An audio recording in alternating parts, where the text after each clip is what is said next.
Good morning, students. I am Akash, sir. Okay. So we are operating the online classes. तो हमने जहाँ पे class से छोड़ा था, जहाँ पे हम पढ़ रहे थे, वहीं से हम स्टार्ट करते हैं बच्चों। तो हमारा जो चैप्टर था वो चल रहा था growing up as boys and girls.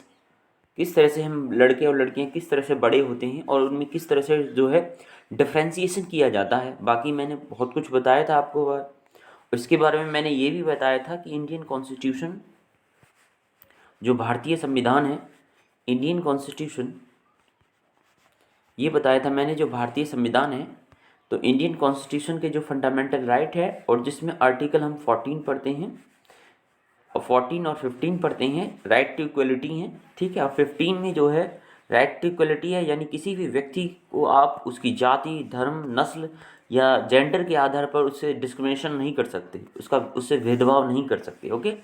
तो आर्टिकल 15 इंडियन कॉन्स्टिट्यूशन आपको ये फंडामेंटल राइट प्रोवाइड करता है कि कोई भी व्यक्ति हो, चाहे वो लड़का हो या लड़की हो, ठीक है, मेल हो और फीमेल हो, अदरवाइज फीमेल हो, आप उससे जेंडर के आधार पर जो है डिस्क्रिमिनेशन नहीं कर सकते हैं।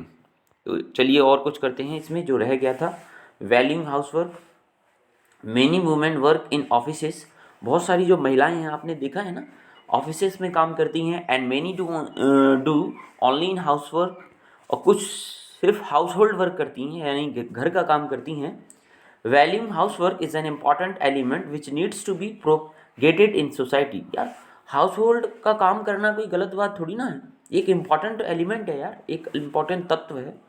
इसको हमें आगे बढ़ाना चाहिए, किस में, समाज में। ओके, हमें अपने समाज में इसे आगे बढ़ाना चाहिए।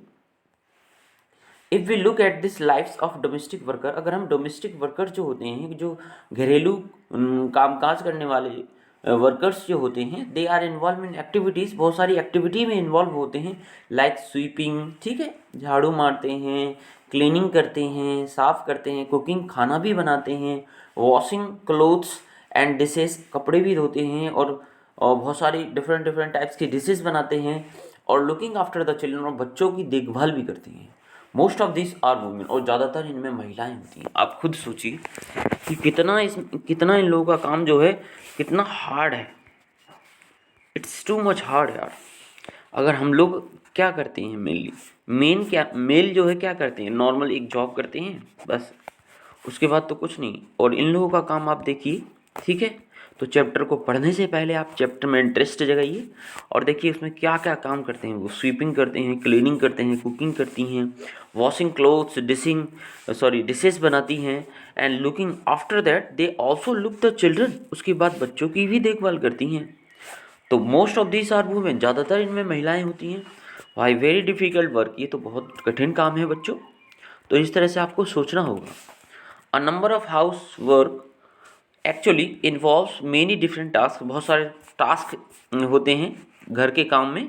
The work requires strenuous and physically demanding situation. क्या क्या चाहिए, पहली पहली बात तो आप फिजिकली क्या होने चाहिए, फिट होने चाहिए, यानी शारीरिक रूप से। फिजिकली आप फिट होने चाहिए, शारीरिक रूप से आप फिट होने चाहिए फिजिकली, ठीक है, तभी तो आप काम कर सकते हो, ठीक है। तो बहुत सारी चीज़ें चाहिए हाउस होल्ड वर्क करने में, फिजिकली, मेंटली, सारी चीज़ों से आप फिट होने चाहिए। ओके। तो ये हुआ एक पेज कंप्लीट। नेक्स्ट पेज पे चलते हैं बच्चों। तो इस तरह से हमने देखा कि हाउस होल्ड वर्क में महिलाएं किस तरह से काम करती हैं। अब ये है आपकी यहाँ से next page, women's work and equality, महिलाओं के कार्य और जो है समानता। वर्क एंड इक्वेलिटी, समानता। Equality is an important principle, जो इक्वेलिटी है, जो समानता है, एक इम्पॉर्टेंट प्रिंसिपल है, सिद्धांत है, सबको पता है, ऑफ आवर कॉन्स्टिट्यूशन, हमारे संविधान का, ठीक है। मैंने अभी बताया था जो फंडामेंटल राइट्स हैं इंडियन कॉन्स्टिट्यूशन के, ओके, जो मौलिक अधिकार हैं, वो आर्टिकल 12 to 35 हैं। जब आप इंडियन आर्टिकल पढ़ोगे, इंडियन कॉन्स्टिट्यूशन पढ़ोगे, उसमें आर्टिकल 12 पढ़ोगे, 12 to 35 तक जब आप पढ़ोगे तो वो फंडामेंटल राइट्स दिए गए हैं। फंडामेंटल राइट्स मतलब मौलिक अधिकार जो इंसान को चाहिए, जैसे राइट टू लिव, जीवन जीने का अधिकार, राइट टू लिव। यार आपसे कोई जीवन जीने का अधिकार कैसे छीन सकता है, राइट टू लिव, बताइए। और राइट टू एजुकेशन, और क्या कह सकते हैं, right to live, right to education, right to religion, यानी आपको धार्मिक स्वतंत्रता का अधिकार है। Right against the exploitation, right against the exploitation, मैंने ये क्लास में समझाया है सभी बच्चों को, इवन क्लास 6 में भी मैं ये चीज़ों को समझाता आ रहा हूँ।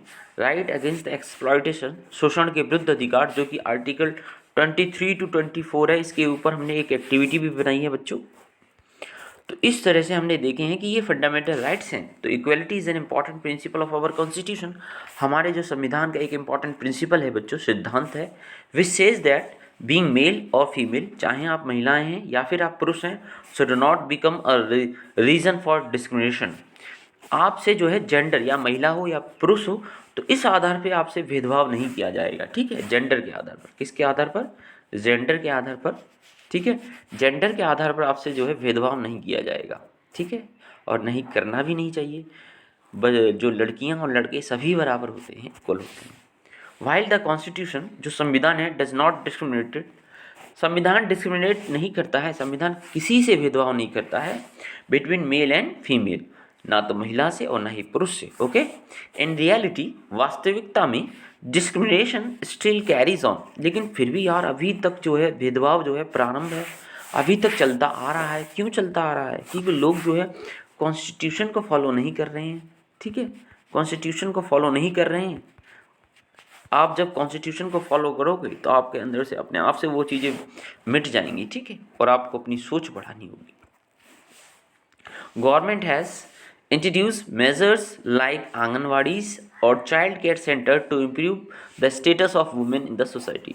गवर्नमेंट ने बहुत सारे मेजर्स वो इंट्रोड्यूस किए हैं, ठीक है, कौन कौन से? जैसे आंगनवाड़ी लाए हैं जिसमें महिलाएं रखी जाती हैं, चाइल्ड केयर सेंटर हैं, to improve the status of women in the society, समाज में जो है महिलाओं की जो स्थिति है उसे बढ़ाने के लिए। और बहुत सारे प्रोग्राम भी चलाए जाते हैं, जैसे हरियाणा सरकार ने चलाया था। कौन सा प्रोग्राम चलाया था बताइए बच्चों? तो बेटी बचाओ बेटी पढ़ाओ, बेटी बचाओ बेटी पढ़ाओ, ये हरियाणा गवर्नमेंट का की एक स्कीम है जो कि हरियाणा गवर्नमेंट ने चलाई थी, ठीक है। तो इस तरह से हम समझ सकते हैं कि हमें कैसे जो है इक्वलिटी लानी है, और गवर्नमेंट में उसका क्या रोल होता है, गवर्नमेंट में उसमें क्या रोल होता है। तो गवर्नमेंट जो है डिफरेंट टाइप की स्कीम लाके इसे जो है इम्प्लीमेंट करवा सकती है। नेक्स्ट है, the government has also started creche facility, ठीक है, तो बहुत सारी फैसिलिटीज लाई है to help the women to take the employment outside the home. Creche facility है क्या? एक ऐसी व्यवस्था जिसमें महिलाएं जो हैं घर से बाहर काम कर सकें, ठीक है, आउटसाइड द होम, घर से बाहर कार्य कर सकें, ठीक है, क्रिच फैसिलिटी। तो अब आप समझे, फंडामेंटल राइट्स भी हमें ये कहता है कि फंडामेंटल राइट भी प्रोवाइड करता है कि आप किसी भी व्यक्ति से उसके जेंडर के आधार पर डिस्क्रिमिनेशन नहीं कर सकते, डिस्क्रिमिनेशन नहीं कर सकते हो। तो आज का होमवर्क आप नोट कर लो बच्चों, होमवर्क मैं दे रहा हूँ आपको। डिफरेंट गवर्नमेंट स्कीम लिखनी है, डिफरेंट गवर्नमेंट स्कीम लिखनी है, गवर्नमेंट स्कीम लिखनी है जिसमें जो है वुमेंस के लिए, जो है वुमेंस के लिए कार्य किया गया है। जैसे हरियाणा गवर्नमेंट ने बेटी पढ़ाओ बेटी बचाओ और जो है स्कीम लॉन्च की है, इसी तरह से आपको, ओके। तो होमवर्क के रूप में आप लिख लीजिए different government scheme, different government GOVRMENT government scheme SCHEME scheme, launch LAUNCH launch, ठीक है, launch by government, by government, by government, by government to save